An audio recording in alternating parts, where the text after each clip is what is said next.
14 अक्टूबर को बाबा साहब ने दीक्षा ली थी और आपका कार्यक्रम 12 अक्टूबर को है, ऐसा क्यों? ये पहला सवाल है आपके लिए। देखिए, बाबा साहब ने सन 1956 में सम्राट अशोक विजयदशमी का दिन धम्म दीक्षा के लिए चुना था। इत्तेफाक से वो दिन उस टाइम पर 1956 में 14 अक्टूबर को पड़ा था, अशोक विजयदशमी का दिन। लेकिन इस बार वो दिन 12 अक्टूबर को पड़ रहा है, इसलिए ये धम्म दीक्षा का जो कार्यक्रम है नागपुर में 12 अक्टूबर को आयोजित किया जा रहा है।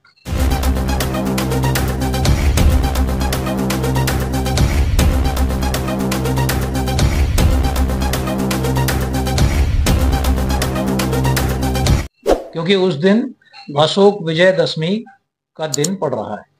अच्छा, एक सवाल अक्सर ये ध्यान में आता है बार बार कि विजयदशमी के दिन ही बाबा साहब ने धम्म दीक्षा क्यों ली? इसका कोई बड़ा सवाल निकल जाता है। हाँ, ये एक बहुत बड़े और ये महत्वपूर्ण सवाल है आपका कि देखिए, सम्राट अशोक का हृदय परिवर्तन जब हुआ तो उन्होंने देखा कि भाई मानव का कल्याण एक धम्म के कल्याणकारी मार्ग पर चलने से हो सकता है, और जो भी हिंसा होती है या जो भी मानव के विकार हैं, ये मानव की मूल प्रवृत्ति के विरुद्ध हैं। अगर मानव मात्र का कल्याण होना है और इस संसार में सुख शांति कायम करनी है तो वो धम्म के मार्ग से ही हो सकती है। किसी प्रकार के राजकाज में जो हिंसा होती है या जो ईर्ष्या द्वेष कलह समाज में जाति धर्म के कारण फैला हुआ है, उस सब का निदान धम्म के मार्ग में है। क्योंकि धम्म का मार्ग सिर्फ ना तो धर्म का भेद सिखाता है और ना ही मानव मानव के बीच में वर्ण और जाति का भेद करता है। वो मानव को केंद्र मान करके, मनुष्य को केंद्र मान करके और संपूर्ण मानवता के कल्याण के लिए वो कुछ सिद्धांत तो आपके लिए प्रतिपादित करता है और उसका अनुकरण करने से ही मनुष्य का कल्याण हो सकता है।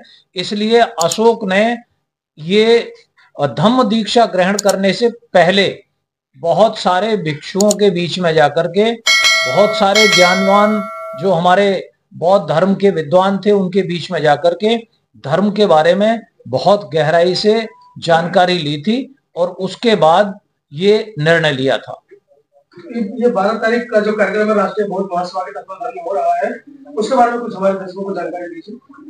देखिए, राष्ट्रीय बौद्ध महासभा, भारतीय बौद्ध महासभा या बुद्धिस्ट सोसाइटी ऑफ इंडिया, आप इनको अलग अलग परिभाषित ना करें, सभी बौद्ध महासभाएं हैं। बस यह है कि पहल इनमें से कोई भी करेगा, चाहे वो राष्ट्रीय बौद्ध महासभा पहल कर रही है तो बौद्ध महासभा के सभी जितने भी घटक हैं वो सब इस कार्यक्रम में अपनी पूरी शिरकत करेंगे। पूरे देश से लोग आएंगे और ये पूरे बौद्ध धर्म के अनुयायी, बाबा साहब अम्बेडकर के अनुयायियों का कार्यक्रम है।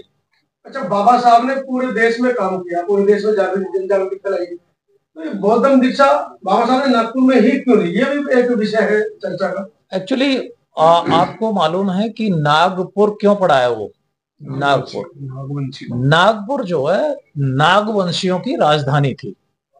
और नागवंशी कौन थे?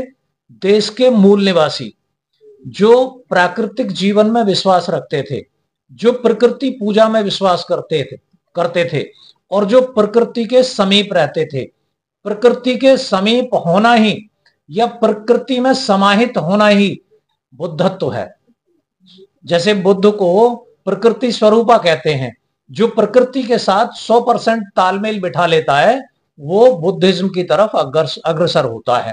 तो नागपुर जो नागवंशियों की राजधानी थी और वहां पर मानव कल्याण के लिए वो काम होता था बिना किसी भेदभाव के।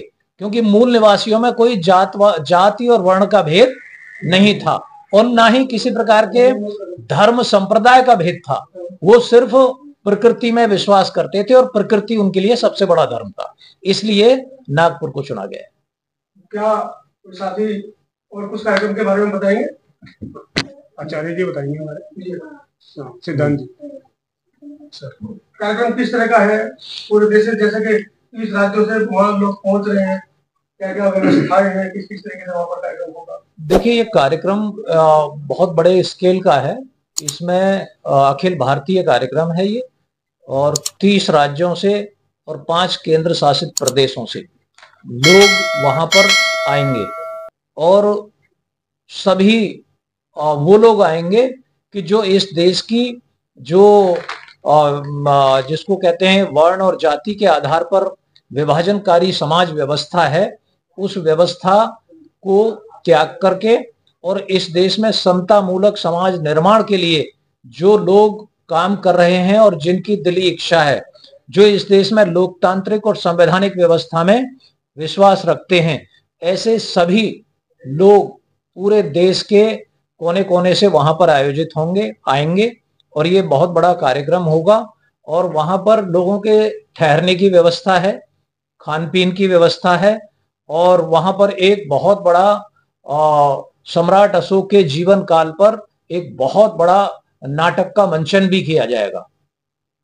कार्यक्रम की अध्यक्षता मुख्य अतिथि और जो धम्म दीक्षा दे रहे हैं उनके बारे में थोड़ा बताओ। देखिए, यहाँ पर जो कार्यक्रम किया जा रहा है, ये कार्यक्रम यहाँ धम्म दीक्षा का जो कार्यक्रम होगा वो पूज्य भदंत महास्थिवर ज्ञानेश्वर जी कुशीनगर देंगे। जो धम्म दीक्षा देंगे वो ये हमारे पूज्य भदंत महास्थिवर ज्ञानेश्वर जी कुशीनगर वाले देंगे। देश के सबसे वृद्ध और अनुभवी हमारे बनते हैं वहां पे, तो वो देंगे। और इस समारोह की जो अध्यक्षता होगी वो पूज्य भदंत महास्थिवर नागार्जुन सरई सुसई, जो जापान के बहुत प्रतिष्ठित और विश्वविख्यात बुद्धिस्ट मॉन्क हैं, वो इसकी अध्यक्षता करेंगे। और इस कार्यक्रम में जो महती भूमिका अदा कर रहे हैं और जिनके नेतृत्व में ये कार्यक्रम आयोजित किया जा रहा है, वो श्रद्धेय धर्म प्रकाश भारतीय बौद्ध जी, जो संस्थापक हैं राष्ट्रीय बौद्ध महासभा के और पूर्व में वो विधायक रह चुके हैं, वो इस कार्यक्रम की अध्यक्षता करेंगे, जिन्होंने प्रत्येक प्रांत में जाकर के लोगों को जगाया है और अपने धम्म की तरफ लोगों को आने के लिए प्रेरित किया है। और भारत में उन्होंने अपना राजनीति से त्याग पत्र देकर के इस धम्म के कारवां को आगे बढ़ाने का उन्होंने संकल्प लिया है। वो इस कार्यक्रम की अध्यक्षता करेंगे। और इस अवसर पर हमारे भंते धम्म सारथी, भंते सत्यानंद एवं भिक्षु संघ धम्म देशना देंगे। भिक्षु संघ रहेगा वहां पूरा, जो धम्म देशना देगा। उसके बाद का काम भी आचार्य जी करेंगे और रिलीज हमने आपको दे दी है। और कोई और क्वेश्चन हो दिल्ली यूनिट से तो आप पूछ सकते हो।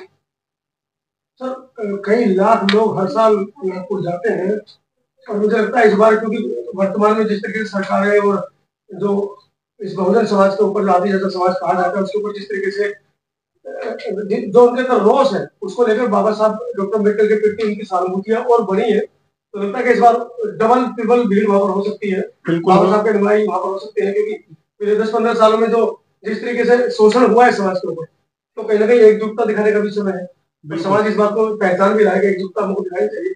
तो किस तरीके से पूरे मामले को कैसे, मतलब इतने आप सभी लोग मिलकर, साथी मिलकर इसको वहां पर मैनेज कर पाएंगे?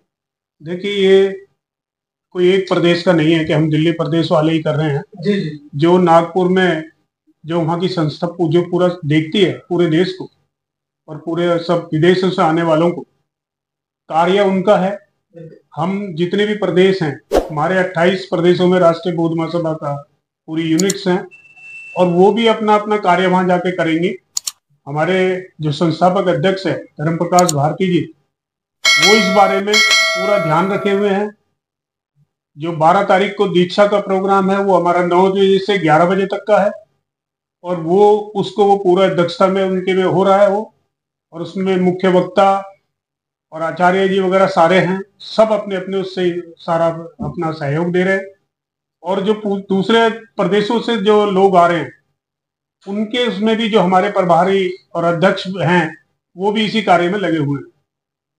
और जो आपने कहा कि भाई जो बाबा साहब के उसमें बढ़ावा जो किस तरह से हो रहा है, हम अपनी बताएंगे कि हम दिल्ली प्रदेश में अपने सामाजिक, जहां समाज की गलियां, समाज की बस्तियां हैं, समाज के लोग हैं या समाज के जो सरकारी लोग हैं, हम उनके बीच में जाते हैं।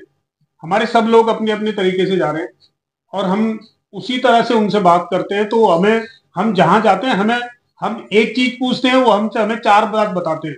तो इसका मतलब ये है कि हमारा जो समाज का बाबा साहब के प्रति या भगवान गौतम बुद्ध के प्रति बढ़ावा और बहुत अच्छी तरह से आगे बढ़ने का काम कर रहे हैं। एक आरोप लगता है आप लोगों पर कि आप लोग हिंदू धर्म को कमजोर कर रहे हैं। ऐसा कुछ नहीं है, धर्म परिवर्तन करवा नहीं, ऐसा कुछ नहीं है। हमारा कोई भी जैसा कोई आरोप लगाने वाला है, आप उनसे किसी से एक स्थान का, एक जगह का, एक किसी हमारे कार्यकर्ता का आप नाम बताएं, जगह का नाम बताएं कि हमने वहां धर्म परिवर्तन के लिए काम किया। इस्तीफा देना पड़ गया स्कूल नाम किसमें? इसी में बहुत दीक्षा दिलाने को लेकर।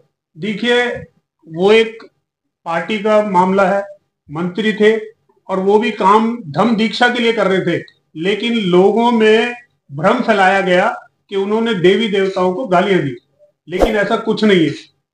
एक भी मुंह से उनके से गाली आज तक नहीं निकली। मैंने उनके साथ कम से कम 8 साल काम किया है, मैंने उनके उसमें अच्छा काम किया है, हमने सबने मिलके और समाज के लिए किया है। लेकिन जिन्होंने ये जो बात भ्रम फैलाया है, ये गलत तरीके से फैलाया गया और उसी के तहत बीजेपी ने जो पार्टी हर उसमें हमारे समाज के लिए गलत संदेश देती है, उसी के तहत ये मंत्री को इस्तीफा देने के लिए बाध्य करवाया। 22 प्रतिज्ञाओं को लेकर भी सवाल खड़े होते हैं। देखिए, 22 प्रतिज्ञा तो उसी दिन प्रदेशों में दूसरी जगह भी हो रही थी, तो उनको क्यों नहीं उसने सेंटर ने किया? उनको क्यों नहीं छुआ सेंटर ने? क्या एक राजेंद्रपाल गौतम को ही छुआ जो सामाजिक उस पर काम कर रहे थे? उन्होंने कोई ऐसा काम नहीं किया। जो बाबा साहब की हर साल जो ये हमारी 22 प्रतिज्ञाएं होती है, वही उन्होंने दिया, उस दिन काम किया। संविधान इजाजत हमें देता तो फिर इतना बवाल क्यों होता है इन चीजों पर? ये तो देखिए, सारा सरकारों का मामला है, पार्टियों का मामला है।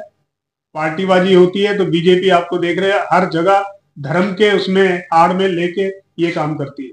ये जो इस बार नागपुर में जो आप लोग प्रोग्राम कर रहे हैं, इसका बड़ा प्रचार हो रहा है पिछले कई महीनों से, तो इस बार इतना प्रचार क्यों, इतना बढ़ चढ़ के क्यों किया जा रहा है? नहीं, हर जगह आप ये मत समझिए कि इसी बार बढ़ चढ़ के हो रहा है, ये हर साल बढ़ चढ़ के होता है। हर बार हम ऐसे ही करते हैं, लोग वहां जाते हैं। लेकिन इस बार बड़े पैमाने पे देखिए प्रचार किया जा रहा है इस प्रोग्राम को लेकर, 12 अक्टूबर को लेकर हर कोई चारों तरफ चर्चाएं हैं, इसके तमाम भक्ति इसका प्रचार कर रहे हैं। आचार्य जी, आप बताएंगे कुछ इसके बारे में? क्या प्रश्न क्या है? प्रश्न क्या है? प्रश्न है एक धर्म परिवर्तन की बात आई है आपकी। देखिए, आपने एक प्रश्न किया, मैं इसको अन्यथा ना लें, और मैं किसी की आस्था या भावनाओं को ठेस पहुंचाने की बात नहीं कर रहा हूं। जिसको आप धर्म परिवर्तन कह रहे हैं, ये पलायन है, ये पलायन है। आपने जब पानी को गर्म करते हैं तो पानी के सतह पर नीचे जो पानी के अणु होते हैं, जिनमें बहुत ज्यादा आग लगती है, बहुत ज्यादा तापमान हो जाता है, तो वो सतह को छोड़ करके भाप के रूप में ऊपर भाग जाते हैं। वो क्यों भागते हैं? कि उनको ऐसा लगता है कि भाई यहां तो हम नष्ट हो जाएंगे, यहां हमारा वजूद खत्म हो जाएगा, इसलिए वो पानी की सतह को छोड़ करके भाप के रूप में निकल के भाग जाते हैं। और ऐसी कोई परिस्थिति, सामाजिक परिस्थिति का निर्माण किसी संप्रदाय में, मैं धर्म नहीं मानता हूं इसको, हिंदू धर्म में आप हिंदू धर्म नहीं है। धर्म, अब धर्म की परिभाषा मेरे से सुन लीजिए। धर्म क्या है? दुनिया के एक बहुत अच्छे दार्शनिक रहे हैं विंसेंट पीले, उन्होंने कहा है कि धर्म विचारों में अनुशासन लाने का एक माध्यम है, उससे ज्यादा कुछ नहीं है और उससे कम कुछ नहीं है। तो कोई भी धर्म क्या है, समझ गए आप? विचार कहां से पैदा होता है? विचार मनुष्य के मन से पैदा होता है। अगर आपका विचार अनुशासित है तो आपकी वाणी अनुशासित होगी, और जब वाणी अनुशासित है तो आपके शरीर का कर्म अनुशासित होगा, और जब विचार, वाणी और कर्म अनुशासित है तो आपका लोक व्यवहार अनुशासित होगा, और यही धर्म है। अगर सारी चीजें अनुशासन में होंगी तो कोई किसी के अधिकारों का हनन नहीं करेगा, और जब कोई किसी के अधिकारों का हनन नहीं करेगा तो सबके बीच में एक सौहार्द रहेगा, एक सबके बीच में तालमेल रहेगा, और सब सबकी शख्सियत का सम्मान करेंगे, किसी के अधिकारों का हनन नहीं होगा, और यही शांति होगी। किसी नर्क और स्वर्ग की कल्पना करने की आपको आवश्यकता नहीं पड़ेगी। और अब बात आती है कि संप्रदाय। धर्म एक है, धर्म एक है, बाकी सब पूंछ हैं।